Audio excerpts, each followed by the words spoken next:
आज का समय ऐसा है जहां हर व्यक्ति तेजी से आगे बढ़ने की चाह रखता है और हर काम को जल्द से जल्द करने की कोशिश करता है। इस प्रयास में वह हमेशा ऐसे शॉर्टकट्स की तलाश में रहता है जो कठिन कार्यों को आसानी से और कम समय में पूरा करने में मदद करे। परंतु इस आपाधापी में अक्सर यह भूल जाया जाता है कि किसी भी क्षेत्र में पारंगत यानी माहिर या विशेषज्ञ बनने के लिए समय और समर्पण की आवश्यकता होती है। किसी भी कला या क्षेत्र में माहिर बनना महज एक कार्य को समाप्त कर देने जैसा नहीं है। यह एक अनवरत जारी रहने वाली यात्रा है जिसमें आप हर दिन खुद को पहले से अधिक उन्नत बनाने की दिशा में कार्य करते हैं और इस प्रक्रिया में धीरे धीरे आप उस क्षेत्र में उत्कृष्टता या विशेषज्ञता हासिल कर लेते हैं। आपने अपने पेरेंट्स के कहने पे डॉक्टरी, इंजीनियरिंग या लॉ कर तो लिया, पर आपके मन में कोई और ही धुन बजती है। या कभी ऐसा हुआ हो कि किसी काम को करते हुए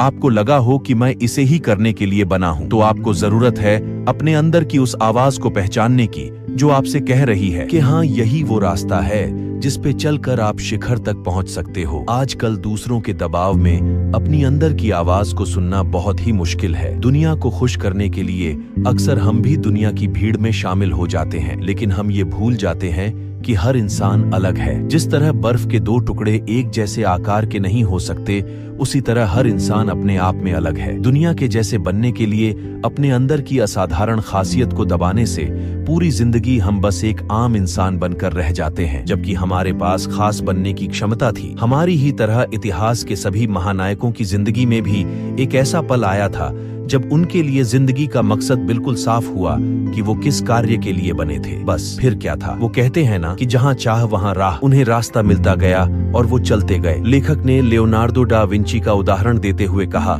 कि उनके लिए वो खास क्षण तब आया जब वो रोज अपने पापा के ऑफिस से कागज सिर्फ इसलिए चुराते थे ताकि वो उन पे जानवरों का स्केच बना सके। ठीक इसी तरह हम सबके जीवन में ऐसा ही एक खास क्षण आता है। बस हमें जरूरत है उस क्षण को पहचान कर अपने अंदर की आवाज को सुनने की। अपना कीमती समय और दिमाग दुनिया के साथ कदम से कदम मिलाकर चलने में न बर्बाद करते हुए अपनी क्षमताओं के साथ दुनिया से एक कदम आगे जाने में लगाएं। किसी हुनर को सीखने का रास्ता बहुत उतार चढ़ाव से होकर गुजरता है। जब हम खुद से कोई नया काम या नई चीज सीखने की कोशिश करते हैं, तब भी हम कामयाब तो जरूर हो सकते हैं, लेकिन उस कामयाबी को हासिल करने में हमारा बहुत समय बर्बाद हो जाता है, क्योंकि खुद सीखने में हम कई ऐसी गलतियां कर बैठते हैं जो हमारा समय बर्बाद कर देती है। जब हम किसी मास्टर के साथ जुड़ते हैं, तब हमारे सीखने का सफर आसान हो जाता है, क्योंकि वो अपने जीवन में की गई गलतियों और अनुभवों से हमें वो अनमोल सीख देते हैं जिसे खुद से प्राप्त करने में हमें बरसों लग सकते हैं। शिष्य बनने के इस सफर से गुरु और शिष्य दोनों फायदे में रहते हैं। जहां एक तरफ शिष्य को गुरु से सीख मिलती है, वहीं दूसरी तरफ गुरु शिष्य के जरिए अपने सपने और कला को आगे बढ़ते हुए देखता है। लेकिन चाहे जो भी हो, एक शिक्षक के बिना सफलता की राह दिशाहीन होती है। लेकिन ऐसा जरूरी नहीं है कि शिष्य अपने गुरु के ज्ञान की सीमा में बंधा रहे। शिष्य अपनी इच्छा शक्ति से गुरु से भी आगे निकल सकता है, जैसे कि अलेक्जेंडर ने अपने गुरु एरिस्टोटल की शिक्षा में अपनी सूझबूझ को मिलाकर विश्व विजय हासिल कर ली थी। इसी तरह इतिहास में कई ऐसे गुरु शिष्य के उदाहरण मिलेंगे जिसमें कि शिष्य ने गुरु के आशीर्वाद से सफलता की बुलंदियों को छू लिया है। इसलिए अपना लक्ष्य तय करने के बाद सबसे पहले एक ऐसा गुरु तलाश करें जो आपको अपने सारे गुण सिखा दे, पर साथ ही साथ ये भी याद रखें कि आपकी असली कामयाबी अपने गुरु जैसा बनने में नहीं, बल्कि उनसे आगे निकलने में है। ज्यादातर लोग मानते हैं लियोनार्डो डा विंची और मोजार्ट जैसे महान मास्टर्स पैदाइशी टैलेंटेड और जीनियस थे, जबकि असल में मास्टरी और पैदाइशी टैलेंट में कोई कनेक्शन नहीं है। आपको याद होगा कि आपके स्कूल में कई होशियार विद्यार्थी थे, लेकिन फिर भी आज उन्होंने कुछ विशेष हासिल नहीं किया, जबकि कई आम बच्चे अपने जीवन में काफी ऊंची बुलंदियों को छू जाते हैं। लेखक ने अपनी किताब में इस बात को एक रोचक उदाहरण के साथ समझाया है। लेखक कहते हैं कि चार्ल्स डार्विन के भाई सर फ्रांसिस गाल्टन अपने स्कूल के सबसे होशियार विद्यार्थी थे। उनका IQ देखकर टीचर्स भी हैरान होते थे, जबकि डार्विन खुद एक एवरेज से विद्यार्थी थे। लेकिन आज हम डार्विन को सदी का सबसे बड़ा साइंटिस्ट मानते हैं। इस बात से ये साबित होता है कि मास्टरी इस बात पे निर्भर नहीं करती कि आप एक होशियार विद्यार्थी हो या साधारण, बल्कि इस बात पे करती है कि एक असाधारण और साधारण व्यक्ति ने इसे हासिल करने के लिए किस राह को चुना है। उसी राह की खोज इस किताब पे आकर रोकती है। लेखक कहते हैं कि कामयाबी पाने का वो रास्ता उन्हीं गलियों से गुजरता है जिससे दुनिया के महानतम मास्टर्स गुजरे थे। उन सब ने अपनी पसंद की चीज चुनी, उस क्षेत्र में शिक्षा प्राप्त की, फिर खुले विचारों और पूरे मन से मास्टरी की राह पे चल पड़े। हालांकि मास्टरी की ये राह आसान नहीं थी, उन्हें भी कई उतार चढ़ाव का सामना करना पड़ा, पर वो सभी असफलताओं को सफलता की सीढ़ी बनाकर चलते रहे और अंत में मास्टर्स ऑफ मास्टर बन गए। उनके जीवन की ऐसी ही कुछ बातों के बारे में जानकर हम भी उनके जैसे सफल हो सकते हैं। तो इसलिए जरूरी नहीं कि भगवान ने आपको सभी सुविधाओं के साथ पैदा किया हो या आपको एक होनहार IQ से भरे दिमाग की भेंट दी हो। आप अपने दृढ़ता और इच्छा शक्ति से खुद को सफल बना सकते हो। जब भी हम किसी नए काम को शुरू करते हैं तो हम चाहते हैं कि हमें ज्यादा से ज्यादा पैसे मिले या हम ऊंचे पद पे जाएं। लेकिन पैसा या पोजीशन से बढ़कर भी कई चीजें होती हैं और वो है आपका अनुभव। अगर आज आपने कम पैसों से काम कर ज्यादा सिखाने वाली नौकरी को चुना तो कल यही अनुभव आपको अपनी फील्ड का जाना माना मास्टर बना देगा और आप मनचाहे पैसे या पद पर जा सकते हो। सभी सफल महानायों ने ऐसा ही किया।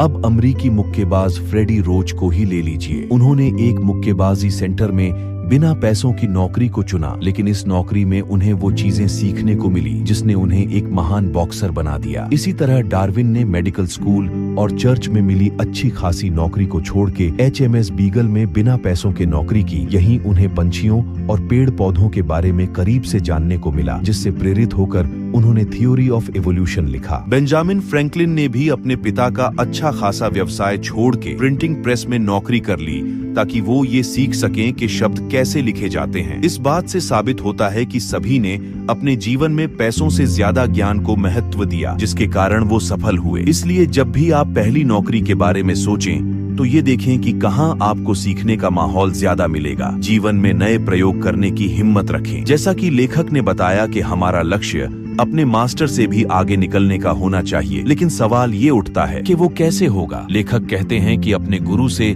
सारे गुण सीखने के बाद आप अपने सोचने का दायरा बढ़ाएं ताकि वो हर असंभव को संभव करने का तरीका खोज निकाले। अपने दिल और दिमाग को एक बच्चे जैसा सवालिया बना ले, वो बच्चा जिसके लिए कोई चीज नामुमकिन नहीं, जो हर बात में सवाल पूछता है। क्योंकि जब हम बड़े हो जाते हैं तो समाज और दुनियादारी के चक्कर में अपने अंदर के बच्चे को भुला देते हैं और बस अपने द्वारा बनाए हुए दायरे में सीमित हो जाते हैं। इस बात का सबसे बड़ा उदाहरण है पियानो वादक मोजार्ट। हुआ यूं कि एक दिन मोजार्ट के मन में आया कि वो रोज रोज एक ही लय में पियानो बजाकर बोर हो गए हैं और कुछ नया बजाना चाहते हैं। उन्होंने अपनी एक नई धुन बनाई और बड़ी ही दिलेरी से अपने सबसे बड़े शो में उसे पेश किया। लोगों ने इस धुन को बहुत पसंद किया और आज भी वो पियानो की दुनिया के मास्टर माने जाते हैं। इसीलिए अपने अंदर के सभी डर किंतु परंतु को भुलाकर अपनी क्षमताओं को नई उड़ान भरने दें। जब आप किसी कार्य को करते हैं तो पहले आपका दिमाग उसके बारे में सोचता है और फिर शरीर को वो कार्य करने का आदेश देता है। लेकिन जब हम किसी काम को बार बार करते हैं तो वो हमारे दिमाग में फिट हो जाता है और दिमाग को सोचने की जरूरत नहीं पड़ती, शरीर अपने आप काम करने लगता है। इससे आपका समय बचता है और आपका दिमाग आगे कुछ और सोचने के लिए खाली रहता है।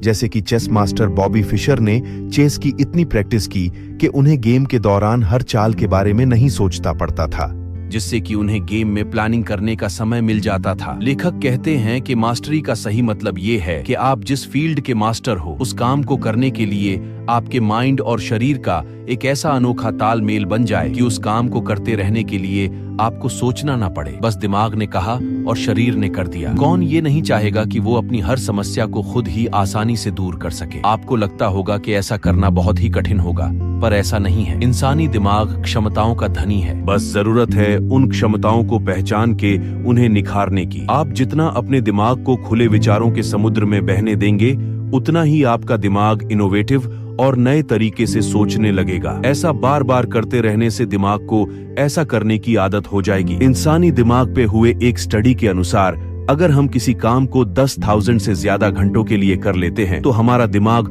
खुद ही उस काम के प्रति अधिक जागरूक हो जाता है और उसके बारे में एक नया नजरिया बन जाता है। इसलिए ये सोचकर हार न मान लें कि लोग पैदाइशी इनोवेटिव होते हैं या उनके दिमाग का लेवल कुछ अलग होता है, बल्कि अपने दिमाग को भी हर सिचुएशन किसी और नजरिए से सोचने के लिए प्रशिक्षित करें। माहिर बनने की वास्तविक परिभाषा ये है कि आपका मन और शरीर दोनों मिलकर उस काम में कुशलता प्राप्त कर लेते हैं, ताकि वह काम आपकी दिनचर्या की एक सहज भाग जैसे बन जाए। यह पुस्तक हमें सिखाती है कि कैसे हमें अपनी आंतरिक आवाज को सुनना चाहिए और उसके अनुसार अपनी रुचि के काम में आगे बढ़ना चाहिए। साथ ही यह बताती है कि कैसे हम उस कार्य में अनुभव और ज्ञान प्राप्त करने के लिए अपने मार्गदर्शक या गुरु की खोज कर सकते हैं। इसके अलावा पुस्तक में यह भी विस्तार से बताया गया है कि कैसे हम इतिहास और वर्तमान के विशेषज्ञों से प्रेरणा लेकर अपने जीवन की यात्रा को सरल और सफल बना सकते हैं। दोस्तों, आपको हमारी बुक समरी कैसी लगती है? हमें कमेंट बॉक्स में जरूर बताएं और हमारे चैनल को सब्सक्राइब करें और शेयर करें। धन्यवाद।